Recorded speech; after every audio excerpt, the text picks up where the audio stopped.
Egged on by friends, my wife staged a fake breakup to test me. One sentence from me, and she fled the room in tears. I never thought I'd catch my wife rehearsing my emotional breakdown like it was some kind of performance art. But there I was, standing in my own hallway, listening to her plot the destruction of our marriage for entertainment. I'm Ryan, 32, construction project manager for a mid-sized firm in Denver. I make about $78,000 a year, nothing spectacular but steady work that keeps us comfortable in our 3-bedroom ranch in the suburbs. I've been with Angela for 6 years, married for 4, and until that Tuesday afternoon, I thought we had something solid. The kind of relationship where you don't play games because you've already won by finding each other. Shows what I knew. The client meeting got canceled around 2 in the afternoon, some permitting issue that pushed everything back a week. My foreman told me to head home early since we couldn't start the foundation work without approved plans. I texted Angela that I was coming home but got no response. Figured she was deep in one of her true crime podcasts or maybe napping since she'd mentioned being tired lately. I pulled into our driveway around 3:15, noticed her car was there along with that obnoxious white Range Rover that belonged to Linda, her book club friend who I'd never trusted. Something about the way Linda always looked at our house like she was calculating its resale value made my skin crawl. I grabbed my lunch cooler from the passenger seat and headed for the side entrance we always used, the one that opens directly into the mudroom off the kitchen. That's when I heard Angela's voice coming through the partially open window, animated and excited in a way I hadn't heard in months. So I just say I need space to find myself? Angela was saying, her voice uncertain but intrigued. That's the opening line, but you need to really sell it, Linda's voice responded, sharp and confident like she was coaching someone through a sales pitch. Tears if you can manage them. Remember, we need to see if he'll actually fight for you or if he's just coasting on autopilot like most husbands. I froze with my hand on the doorknob, something cold settling in my stomach. Book club was supposed to be about discussing novels, not whatever psychological experiment they were planning. I don't know if I can cry on command, Angela admitted. Practice in the mirror beforehand. Another voice chimed in, Heather maybe, the one who'd gotten divorced last year and seemed determined to recruit others to her misery. Think about something sad, like that scene in The Notebook when she doesn't recognize him. Works every time. My hand dropped from the door. I needed to hear more of this before I walked in and ended it. Slowly, carefully, I backed away from the entrance and moved toward the living room window where I could hear better without being seen.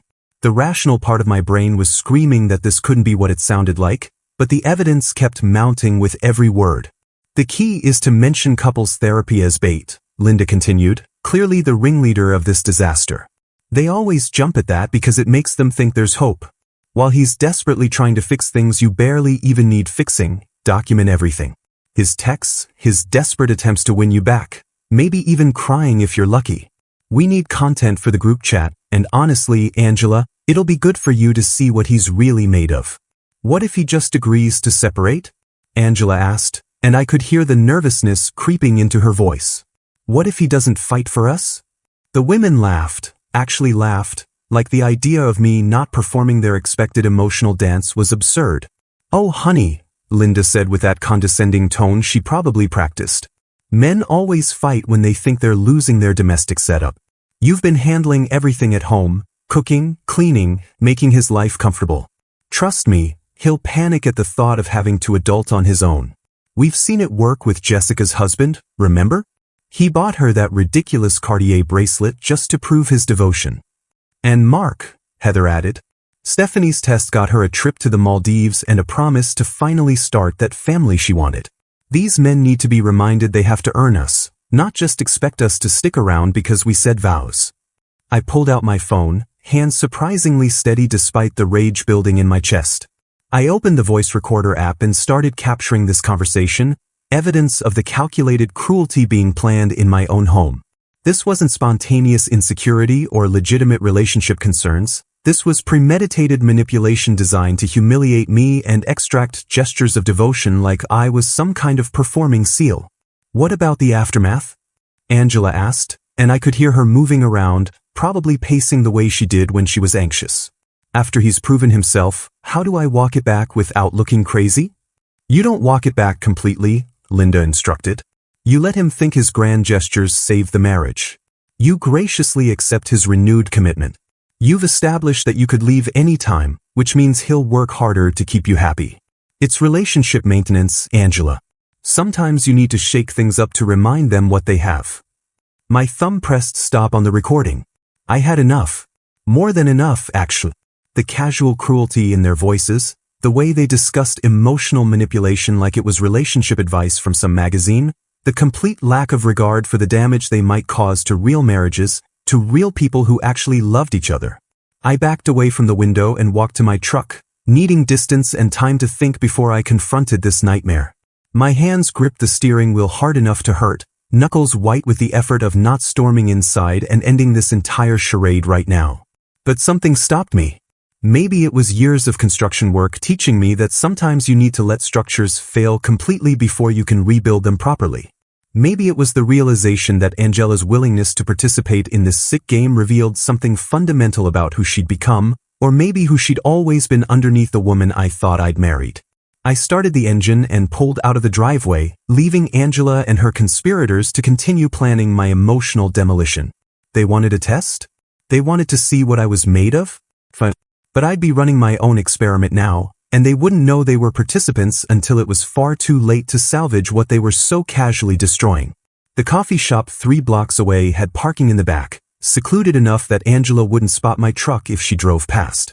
I needed time to think, to plan, to figure out how to respond to this betrayal without becoming the desperate, emotional mess they expected. My phone buzzed with a text from Angela asking what I wanted for dinner, such perfect domestic normalcy while she was literally plotting to fake end our marriage for her friend's entertainment. I typed back that anything was fine, I'd be home around 5. Let her think everything was normal. Let her continue preparing for her performance while I prepared mine. Because if Angela wanted to test whether I'd fight for our marriage, she was about to learn exactly what I was willing to fight for, and it wasn't a relationship built on manipulation, lies, and the toxic influence of women who treated marriages like reality TV shows they could script for their own amusement. I sat in that coffee shop parking lot for 30 minutes, just processing what I'd overheard while my coffee went cold in the cup holder. The rational part of my brain kept trying to find innocent explanations. Maybe they were discussing a book plot or some hypothetical scenario, but the recording on my phone eliminated all doubt. I played it back twice, listening to my wife casually agree to psychologically torture me for entertainment, to document my pain for her friend's group chat like I was some kind of social experiment. The Angela I married wouldn't have done this, or maybe she would have and I'd just been too trusting to see it. I thought about confronting her immediately, walking back into that house and playing the recording for everyone, watching their faces as they realized I'd caught them. The vindication would feel good for about 30 seconds before the real damage set in, the relationship imploding in accusations and defensiveness, her friends rallying around her with excuses about how I was overreacting or taking things out of context. No, I needed a different approach. I needed to let Angela commit fully to this scheme, let her reveal exactly who she'd become when she thought I was ignorant and vulnerable. Only then would she understand what she destroyed with her willingness to play games with our marriage. I pulled out my phone and started researching, typing, how to document emotional manipulation, and evidence for divorce proceedings into Google. I wasn't sure I wanted a divorce, but I needed to be prepared for that outcome, needed to understand my options if Angela's test revealed that our marriage was already dead and I just hadn't noticed the corpse yet. The articles I found painted a grim picture of relationships where one partner treated the other's emotions as toys to manipulate, where trust became a weapon instead of a foundation. By 4:30, I had a plan. I'd go home, act completely normal, and let Angela proceed with her theatrical breakup when she felt ready. But instead of the desperate, emotional response she expected, I'd give her something else entirely: calm acceptance, practical planning, maybe even enthusiasm about reclaiming my independence.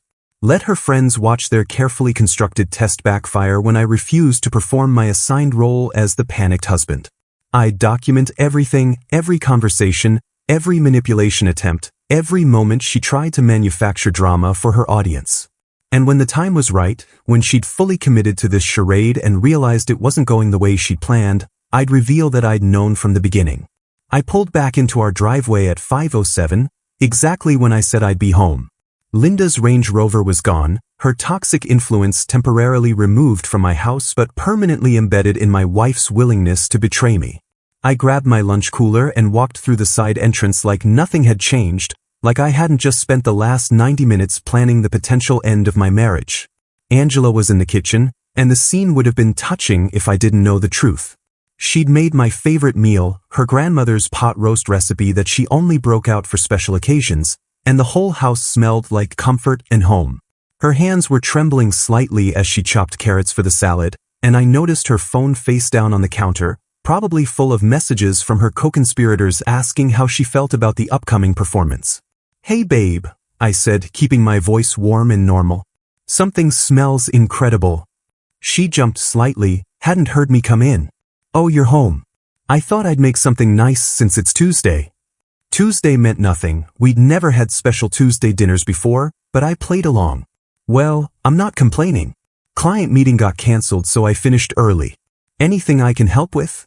No, just relax," she said quickly, and I caught her studying my face like she was looking for signs that I suspected something. "How was your day?" I launched into a detailed description of the permitting issues at work, watching her nod along while her mind was clearly elsewhere. She kept glancing at her phone, kept touching her hair the way she did when she was nervous, kept practicing these little facial expressions like she was rehearsing for a play. When she thought I was focused on setting the table, I caught her making this exaggerated sad face in the reflection of the microwave door, apparently working on her crying technique for the big performance. Over dinner, I was aggressively normal, asking about her day, complimenting the pot roast, discussing whether we should finally replace the fence in the backyard. Angela responded with distracted agreement, barely eating despite cooking this elaborate meal. I watched her type furiously under the table, presumably updating Linda and the others on her progress, telling them she was building up to the big moment. "You seem distant," I said, testing the waters. "Everything okay?" Her eyes went wide for a second, like I'd caught her, then she composed herself. "Just tired. Book club was intense today, lot of discussion about relationship dynamics in the novel we're reading." "Which book?" I asked innocently, knowing full well they'd spent the meeting plotting manipulation instead of discussing literature.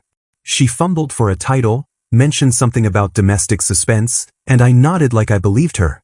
The ease with which she lied to my face was almost impressive, made me wonder how many other times she deceived me while I trusted every word. After dinner, I volunteered to do the dishes while she relaxed, playing the considerate husband role perfectly.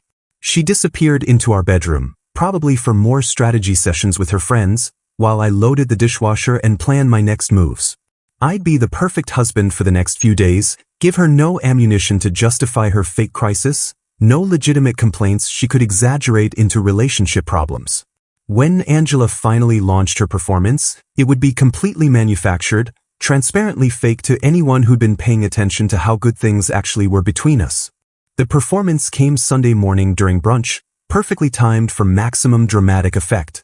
I'd just finished making Belgian waffles from scratch, her favorite, when Angela sat down across from me with that rehearsed expression of deep contemplation I'd watched her practice in every reflective surface for the past 2 days. Her hands were clasped together on the table, she'd done her makeup to look naturally tear-stained, and she took this long, shaky breath that would have won her an Oscar if I didn't know it was complete fiction. "Ryan, we need to talk about us," she began, voice trembling exactly like Linda had probably coached her. "I've been doing a lot of thinking, and I feel like I'm losing myself in this marriage. I need space to rediscover who I am as an individual, to figure out what I really want from life." I took a bite of waffle, chewed thoughtfully, and watched her face flicker with confusion when I didn't immediately panic. "Okay," I said simply. "If that's what you need." She blinked, clearly thrown off script already. "Okay? That's all you have to say?" "Well, if you're unhappy, we should definitely address that," I replied, pulling out my phone. "Should we call a real estate agent today or wait until Monday? Sunday showings might actually work in our favor, less competition." The color drained from her face. "Real estate agent? What are you talking about?" "For selling the house," I explained patiently, already Googling divorce attorneys in Denver. "If we're separating, we'll need to divide assets. The house is our biggest one, makes sense to get ahead of that process. I'm thinking we should probably aim for a 60-day closing timeline, gives us both time to find new places without rushing." Angela's carefully constructed emotional facade was crumbling faster than I could have hoped. You want to sell our house? You said you need space to find yourself, I pointed out, opening a spreadsheet app on my phone. Can't really do that while we're living together, right? Let me just calculate our equity position real quick. We bought at 280, put down 56,000, been paying for 4 years at 3.2% interest. I started typing numbers while she stared at me like I'd grown a second head. After closing costs and agent fees, we're probably looking at about 42,000 each. That's a decent start for new apartments. I didn't say I wanted a divorce, she protested, her practiced sadness replaced by genuine panic. I just need some time to think. Right? Separation, I agreed. But we should still get the financial stuff sorted out. Oh, and we'll need to figure out custody arrangements for Biscuit. Biscuit was our 3-year-old golden retriever, and mentioning him made Angela's eyes actually well up with real tears. Custody? For our dog. I'm thinking alternating weeks makes sense, I continued, completely committed to this bit now. I'll take him Mondays through Sundays 1 week, you get him the next. We can meet at that dog park on Morrison Road for the handoffs, neutral territory and all that. I could see her trying to process this, trying to figure out how her test had transformed into an actual separation discussion with logistical planning. This wasn't in Linda's playbook. The husband wasn't supposed to embrace the breakup with spreadsheet efficiency. You've clearly been thinking about this, she said slowly, accusation creeping into her voice. Actually, I just started researching during my lunch breaks this week. I lied smoothly. After you mentioned needing space on Tuesday, I wanted to be prepared to support whatever decision you made. Found this great divorce attorney who specializes in amicable separations, very reasonable rates. Her name's Jennifer Caldwell. She has a 92% client satisfaction rating. Angela's mouth opened and closed like a fish. You've been researching divorce attorneys? Well, yeah, I said, acting confused by her surprise. You said you're losing yourself in our marriage. That's pretty serious stuff, Angela. I figured we should be practical about the next steps rather than dragging this out with false hope. I stood up and started clearing the table, the perfect picture of a man efficiently managing a crisis. Oh, and I was thinking about the retirement accounts. We'll need to do a QDRO for my 401k. That's a qualified domestic relations order, prevents tax penalties when we split it. I've been contributing for 8 years, so you're entitled to half of the marital portion, probably around 38,000. Stop, Angela said, her voice breaking with real emotion now. Just stop with all the planning. This isn't what I wanted. What did you want? I asked, turning to face her with deliberate innocence. You said you need space to find yourself. I'm trying to give you that space as efficiently as possible. Would you prefer I fight against your clearly stated needs? That seems counterproductive and honestly kind of selfish. She had no answer for that, trapped by her own fabricated crisis. If she admitted she didn't really want separation, she'd have to explain why she brought it up. If she stuck to her story, she'd have to accept my helpful cooperation in dismantling our marriage. I thought you'd be more upset, she finally whispered. I thought we had something worth fighting for. We did have something worth fighting for, I agreed. Past tense. But you just told me you're losing yourself in it, that you need to rediscover who you are without me. I'm not going to beg you to stay in a situation that makes you unhappy, Angela. I have too much respect for both of us to do that pathetic, desperate husband routine. I watched that land, watched her realize that her test had backfired completely. She wanted me to fight, to prove my devotion through dramatic gestures and emotional breakdowns. Instead, I was cheerfully planning our divorce like it was a project with milestones and deliverables. Maybe we could try couples therapy first, she suggested desperately, and I almost laughed at the predictability. There was Linda's bait suggestion, right on schedule. We could work through this together, figure out how to help me find myself while staying married. Throwing good money after bad, I said with a sad smile. You've clearly already checked out emotionally, Angela. Therapy only works when both people actually want to stay married. Would you rather we waste thousands of dollars and 6 months of sessions just to arrive at the same conclusion? That seems cruel to both of us. Her phone buzzed on the table, probably her friends asking for updates on my emotional breakdown. Instead, they were going to get a very different story about the husband who enthusiastically embraced the separation their manipulation scheme created. I need to think about this, she said, standing abruptly. No rush, I replied. Take all the time you need. I'm going to start boxing up my stuff for the spare bedroom. Figured I'd move in there until we sort out the house situation. Gives us both some immediate space. Over the next week, I committed to my role as the supportive husband of separation with Oscar-worthy dedication. I moved my clothes to the spare bedroom, set up a temporary living space with my laptop and books, and even hung a few pictures on the walls like I was settling in for the long haul. Every morning, I'd cheerfully update Angela on my apartment hunting progress over coffee, showing her listings for one-bedroom places near work that had reasonable rent and allowed dogs for alternating custody weeks. This one has a nice balcony for Biscuit, I'd say, swiping through photos on my phone. And it's only a 15-minute drive to the handoff location we discussed. Very convenient for both of us.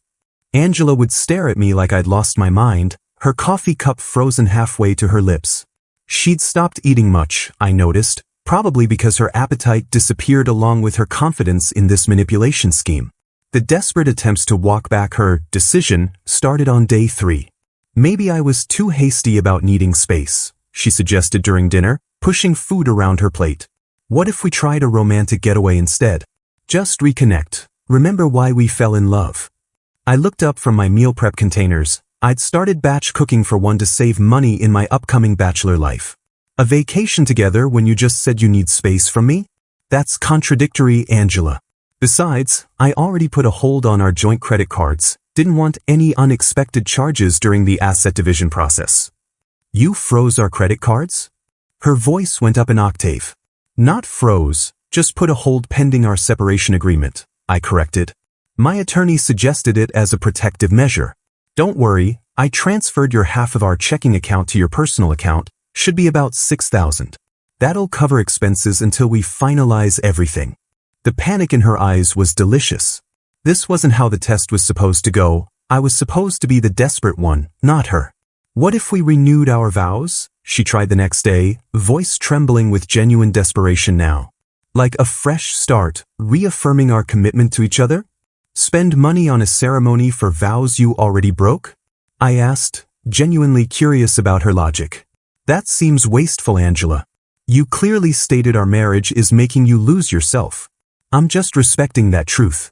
Why would I trap you in something that makes you unhappy? She had no answer, just retreated to our bedroom, her bedroom now I guess, and I heard her on the phone with her friends. The conversations were heated, whispered arguments about how this wasn't supposed to happen, how I was supposed to be fighting for her, not cheerfully dismantling our life together.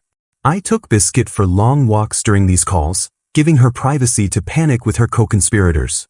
By day 5, I'd scheduled consultations with 3 different divorce attorneys, carefully leaving the appointment confirmations on the kitchen counter where Angela would see them. I'd also started openly browsing furniture for my future apartment, asking her opinion on whether I should go with the gray couch or the navy one for my new bachelor pad. The gray is more versatile, I explained, showing her the options on my tablet. But the navy might make the space feel more masculine, more like a fresh start, you know? I don't want to help you decorate your apartment, she snapped, the first real anger breaking through her manufactured sadness. I want you to fight for our marriage. But you said you need space to find yourself, I reminded her gently, like explaining something to a child. I'm trying to support that journey, Angela. Would you prefer I be one of those controlling husbands who ignores their wife's clearly stated needs? That seems pretty toxic. The trap was perfect. Anything she said now would contradict her original performance. If she admitted she didn't really need space, she'd have to explain why she lied. If she insisted she did need it, she'd have to accept my helpful cooperation in providing that space permanently. On day 6, I casually mentioned which friends I'd stay closer to post-divorce during our awkward shared breakfast. Obviously, I'll still hang with the guys from our couples game nights, but I figure you'll probably want them since they're more your crowd anyway. I've been thinking about reconnecting with some college buddies, maybe join that adult soccer league Dan keeps inviting me to. You're dividing up our friends already? Angela's voice cracked. Just being practical, I said, spreading peanut butter on my toast with careful precision. Divorce gets messy when people try to maintain the same social circle. Easier if we establish separate groups now, avoid awkwardness later. I watched her face crumple, watched the reality of actual consequences sink in. This wasn't a game anymore, wasn't a test she could abort when it stopped being fun. I'd taken her fake crisis and turned it into a real separation, complete with legal consultations, financial divisions, and social restructuring. I think I made a mistake, she whispered. About what? About needing space. About all of it. I don't actually want a separation, Ryan. I set down my toast and looked at her directly, letting silence stretch between us. Then why did you say you did? I was confused, she fumbled. I've been stressed, and I let my emotions get the better of me. But I realize now that what I really need is us, together, working through things. Working through what things? I pressed. You never mentioned any actual problems in our marriage, Angela. You just said you're losing yourself. That's not a problem I can fix, that's an identity crisis you need to resolve independently. She started crying then, real tears that had nothing to do with Linda's coaching. Please, can we just go back to how things were before? Pretend this never happened. We can't pretend away the truth, I said softly. You revealed something fundamental about how you see our marriage, how willing you are to throw it away when you feel like you need to find yourself. That's not something I can just forget. I'll do anything, she begged. Therapy, counseling, whatever you want. Just please don't leave me. I stood up, putting my plate in the dishwasher with deliberate calm. I'm not leaving you, Angela. You're leaving me, remember? I'm just making it easier for you to do what you clearly want to do deep down. As I walked away to get ready for work, I heard her sobbing at the kitchen table, her phone buzzing with messages from friends who were probably wondering why their entertainment had turned into a disaster. Let them wonder, I thought. Let them all see what happens when you treat someone's heart like a toy to play with. The revelation came on day 8, over dinner at Maggiano's, the Italian place where we'd had our first date 6 years ago. Angela had begged for this dinner, called it a last chance to talk before I signed with an attorney, and I'd agreed because I knew this was when I'd finally play my trump card. She dressed up for the occasion, wearing the blue dress I'd always loved, and she'd clearly been crying before I picked her up because her eyes were puffy despite fresh makeup. We ordered wine, made small talk about nothing, and I watched her work up the courage to make her final plea. I need you to know something, she began, voice shaking. I love you, Ryan. I've always loved you, and I was an idiot for saying I needed space. It was the stupidest thing I've ever done. I nodded, sipping my wine. Okay. Okay? That's all you're going to say. Her frustration was building. I'm pouring my heart out here, and you're acting like I'm talking about the weather. What do you want me to say, Angela? I asked. That I forgive you? That we can go back to normal? We can't go back to something that was clearly broken if you were willing to throw it away so easily. It wasn't easy, she protested. It was the hardest thing I've ever done. Really? I pulled out my phone, placed it on the table between us. Because from what I heard, it seemed pretty calculated and rehearsed. Her face went white. What are you talking about? I tapped the screen, opening the voice recording app. I think you know exactly what I'm talking about. I pressed play on the recording, the volume just loud enough for her to hear through my wireless earbuds that I handed across the table. I watched the color drain from her face as she heard her own voice discussing the manipulation plot with Linda and the others. Watched her hands start trembling as Linda explained how to cry on command, how to mention couples therapy as bait, how to document my desperate reactions for the group chat. When the recording ended, she just sat there, frozen, the earbuds dangling from her hand.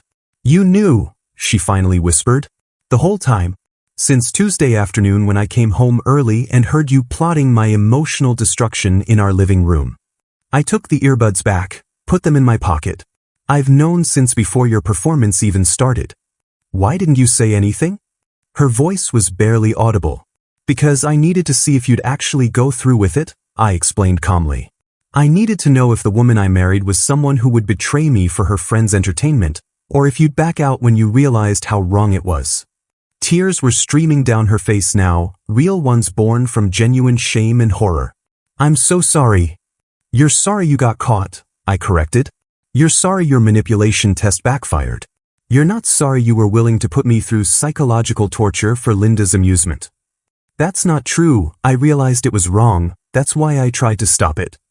You tried to stop it because I wasn't playing my role as the desperate husband, I said. You weren't getting the validation you wanted, weren't getting the grand gestures and emotional breakdowns your friends promised. The test failed because I refused to be tested. Angela reached across the table for my hand, but I pulled away. Please, Ryan. I was stupid and weak and I let those women poison my mind against you. But I love you, I've always loved you. Then why wasn't that love enough? I asked. Why did you need to test it, to measure it, to prove it through manufactured crisis? Why did you need to see me broken and desperate to feel secure in our marriage? She had no answer, just sat there crying silently while other diners glanced our way with concern. I signaled the waiter for the check. This conversation was over. The problem isn't that you wanted to test me, I said quietly. It's that you were willing to betray everything we built together because your friends told you to. That you valued their toxic advice over our relationship, over my feelings, over basic human decency. I'll cut them off, she said desperately. I'll never talk to Linda or any of them again. I'll do whatever it takes. You should cut them off regardless, I replied. But not because I'm asking you to. Because they're toxic people who convinced you to torture your husband for fun. The waiter brought the check and I paid it, my card, not our joint card that I'd actually frozen days ago. Angela watched me sign the receipt with shaking hands, probably realizing this was it, the end of everything. I notice you're not wearing your ring, she said, looking at my bare left hand. No, I agreed. I'm not. When did you take it off? Tuesday night, after I heard you planning to fake break up with me. Seemed appropriate since you were already planning to end things, even if it was just pretend. We walked to the car in silence, drove home without speaking. The comfortable silence we used to share had been replaced by the oppressive quiet of two strangers who'd run out of things to say. When we pulled into the driveway, Angela turned to me with desperate eyes. What happens now? I don't know, I admitted. You destroyed something I thought was unbreakable. You showed me that when your friends pressure you, when they offer you validation and entertainment, you'll sacrifice my well-being without hesitation. That's not something I can just forget. But you still love me, she said, like it was a fact. You must still love me or you wouldn't be this hurt. Love isn't enough when there's no respect, I told her. And Angela, you showed me exactly how little you respect me when you agreed to make our marriage into a reality show for your book club. I got out of the car, headed for the house, leaving her sitting in the passenger seat. Through the rearview mirror I'd angled before we left, I could see her crying, shoulders shaking with the weight of what she'd destroyed. Let her feel a fraction of what she planned to put me through. Let her understand the cost of treating love like a game. The book club met every third Thursday at Linda's pretentious McMansion in Cherry Creek, and this month's gathering was happening in 2 days. I knew because Angela's phone still synced calendar notifications to our shared tablet, and I'd been planning my appearance for over a week. She didn't know I was coming, nobody did, but it was time to expose this manipulation scheme to everyone who'd participated or enabled it. I recruited my buddy Marcus from work to drive me, told him the whole story, and watched his face go from disbelief to rage on my behalf. Bro, that's psychotic, he said. They were literally coaching her to emotionally abuse you for entertainment? And documenting it for their group chat, I added. Like I was some kind of social experiment. Thursday evening, I showed up at Linda's house at 7:15, right when the wine would be flowing and inhibitions would be lowered. Marcus waited in the car, engine running in case things got heated and I needed a quick exit. I could hear laughter through the front door, the sound of women who thought they'd gotten away with something clever. I rang the doorbell, heard the laughter stop, heard footsteps approaching. Linda opened the door, her face shifting from hostess smile to confusion when she saw me. Ryan? What are you doing here? Evening, Linda, I said pleasantly. Mind if I join book club tonight? I've got something to share that I think everyone will find interesting. Behind her, I could see the living room full of women, Angela among them looking absolutely horrified. The color had drained from her face and she was half standing from the couch like she might run. This is a private gathering, Linda started, but I was already stepping inside. I insist. The room went silent as I walked to the center, pulling out my tablet. 8 women stared at me with varying expressions of confusion, concern, and in Angela's case, pure terror. I recognized most of them, book club regulars who probably all knew about the manipulation scheme. Ladies, I began, my voice calm and professional like I was presenting at a work meeting. I'm here tonight because I recently discovered that this book club has been engaging in some activities that have nothing to do with literature. You need to leave, Linda said, trying to regain control. Not until everyone hears what I have to say, I replied. See, 2 weeks ago, I came home early and overheard a very interesting conversation. My wife Angela, with coaching from several of you, was planning to stage a fake breakup to test my devotion. I pulled up the recording on my tablet. I've documented everything. The initial planning session, the group chat messages where you mocked my expected desperation, even the escalation strategies you suggested when the test didn't go as planned. I started playing the recording through the tablet speaker, watching faces go pale as they heard their own voices discussing the manipulation. Linda's smug confidence crumbled. Heather tried to grab for my tablet, but I stepped back. Other women looked genuinely shocked, clearly not part of the inner circle that had planned this. This is harassment, Linda sputtered. You're invading our privacy. Privacy? I laughed. You plan to invade my emotional privacy, to manufacture a crisis in my marriage for your entertainment, and document my pain for your group chat. But I'm the one harassing you. I turned to address the room. How many of you knew about this? How many participated in coaching Angela to psychologically torture her husband? Silence, then slowly, 3 hands went up besides Linda's. Angela, Heather, and a woman named Tiffany who I'd always thought seemed nice. The others looked genuinely appalled. And how many of your husbands have been subjected to similar tests? I asked. The reactions told me everything. 2 women, Jessica and Stephanie, exchanged guilty looks. Another, Michelle, suddenly became very interested in her wine glass. Let me guess, I continued. Jessica, your husband bought you that Cartier bracelet after you tested him? And Stephanie, that Maldives trip was his desperate attempt to prove his devotion after you manufactured some crisis. Jessica's face went red. That's none of your business. It became my business when you used it as a success story to encourage Angela, I shot back. I looked around the room at the husband's absent faces in the family photos on Linda's walls. Your partners deserve to know what you've been doing. They deserve to know that their wives see them as ATMs and entertainment, not as human beings worthy of respect. This is ridiculous, Linda tried again. We were just giving relationship advice. Advice? I pulled up screenshots from their group chat on my tablet, the ones Angela had left open on her laptop during one of her panicked strategy sessions. Let's see, here's Heather saying, I love watching men squirm when they think they're losing us. Here's you, Linda, explaining how to escalate emotional manipulation if the initial test doesn't work. And here's Tiffany suggesting Angela document my crying for leverage in future arguments. The room erupted. Women who hadn't been part of the scheme started demanding explanations. Michelle's friend Karen turned to her. Is this what you did to David last year? The whole, I need to find myself speech? Michelle's silence was answer enough. I turned to Angela, who was crying silently on the couch. Tell them, I said. Tell them how it felt when your manipulation backfired. When I enthusiastically helped you plan our divorce instead of begging you to stay. He knew the whole time, Angela whispered. He heard us planning it and he just let me destroy everything. The betrayal cut both ways now, and watching her face the social consequences felt like justice.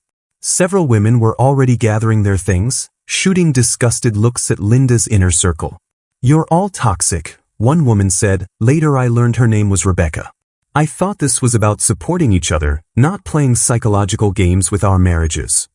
Wait, Linda called out as women started leaving. You're overreacting. This is just how modern relationships work. You have to keep men on their toes. By emotionally abusing them? Rebecca shot back. By treating them like they're less than human? That's not relationship advice, that's sociopathic.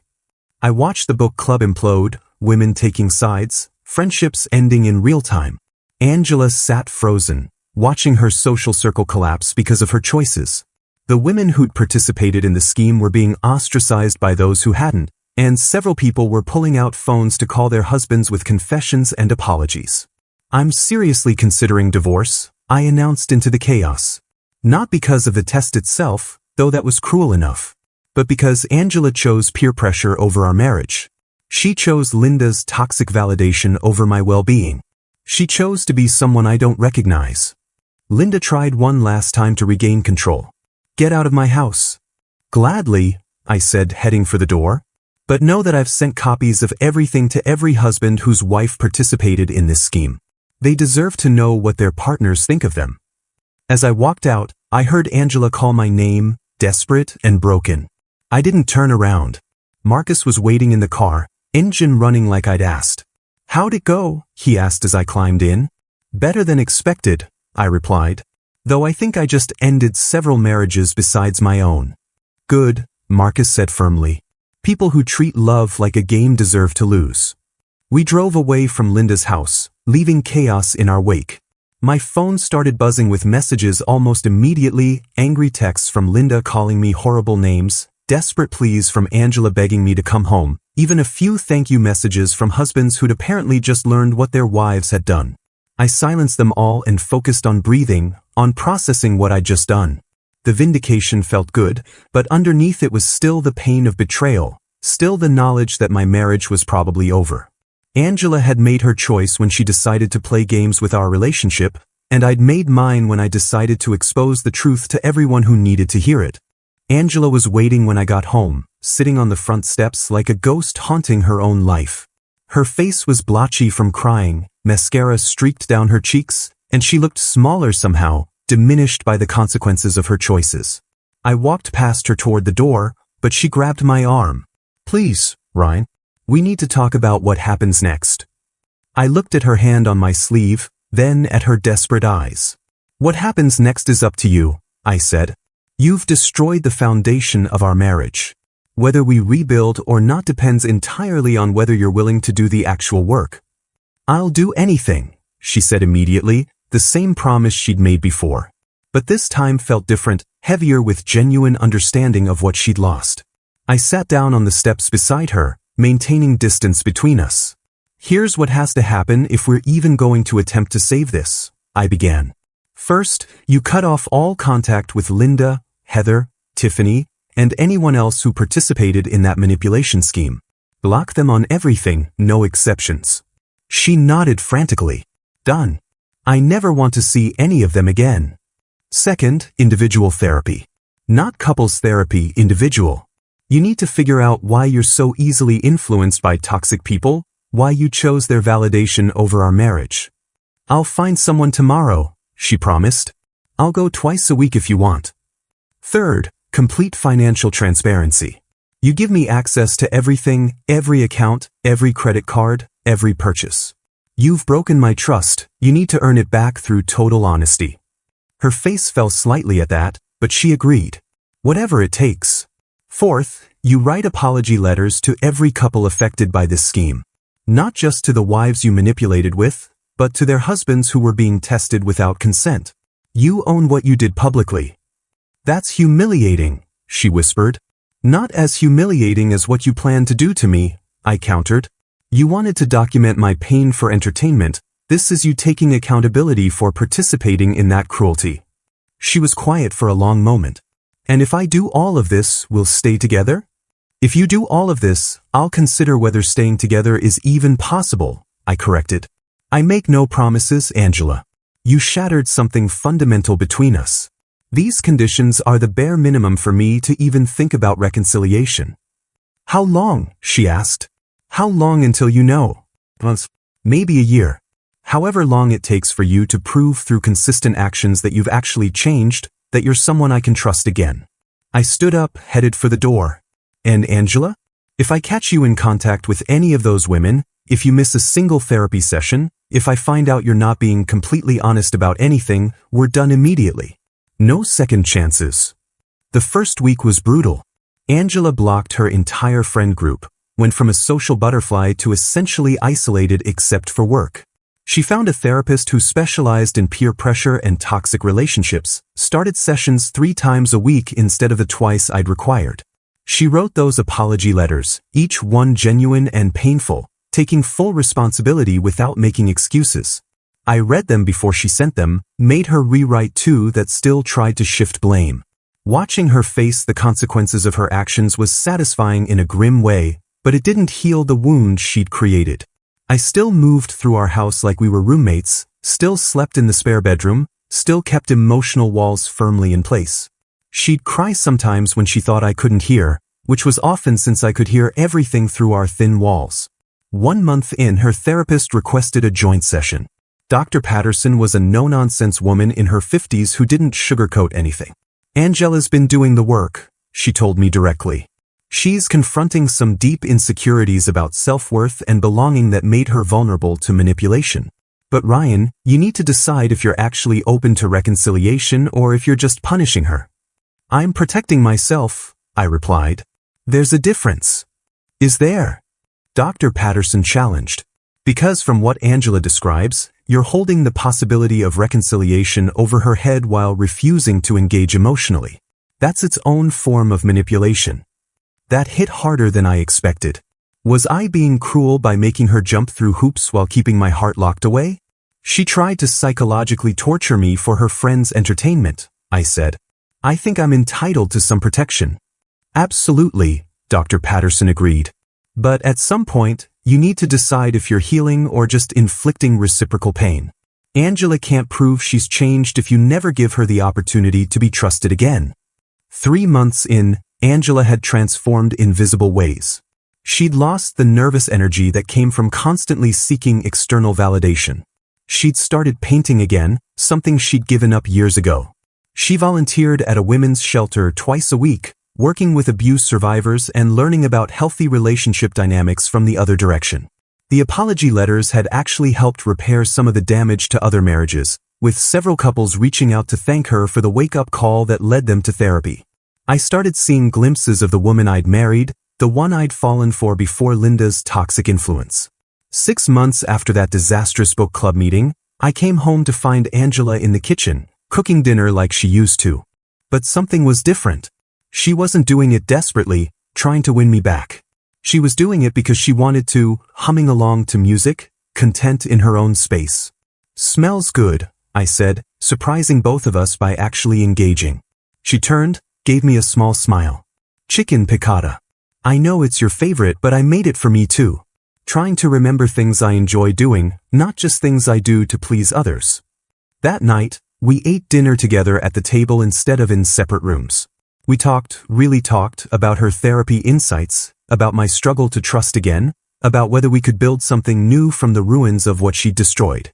"I don't know if I can ever forget what you did," I admitted. "I wouldn't want you to," she replied. "I need to live with the consequences of my choices. But maybe we can build something where that betrayal is part of our history instead of our entire story."